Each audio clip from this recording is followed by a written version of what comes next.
কেমন আছো তোমরা সকলে? আশা করছি ভালো আছো। তো আবার একটা ইউনিক ভিডিও নিয়ে চলে এসেছি। তো আমি এখন দাঁড়িয়ে আছি ডালিম গাছের কাছে।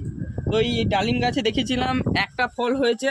তো এই একটা ফল যে এরকম কামাল করবে তোমরা বলে বোঝাতে পারবো না। এই দেখো কালারটা জাস্ট দেখো। আমি এটাকে পেড়ে নিচ্ছি এবার।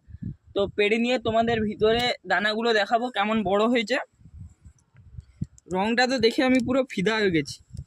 আর ছাদটা পুরো কভার হয়ে গেছে ধানে। আমাদের এখানে এবারে ধান চাষ হবে, তাই এই ধানগুলোকে সিদ্ধ করে রোদে শুকনো করে এগুলোকে মিলে কুটিয়ে নিয়ে চলে আসি। এখান দিয়ে চাল বের করে আমরা ভাত রেঁধে খাই। তো বাদ দাও। তো এখানে কিছু পচে গেছে, দুদিন ধরে এটা ফেটেছিল। তো পিঁপড়া ঢুকে এর ভেতরে একবারে সর্বনাশ তো করে দিয়েছে। তো পচাগুলো আমি ফেলে দেবো।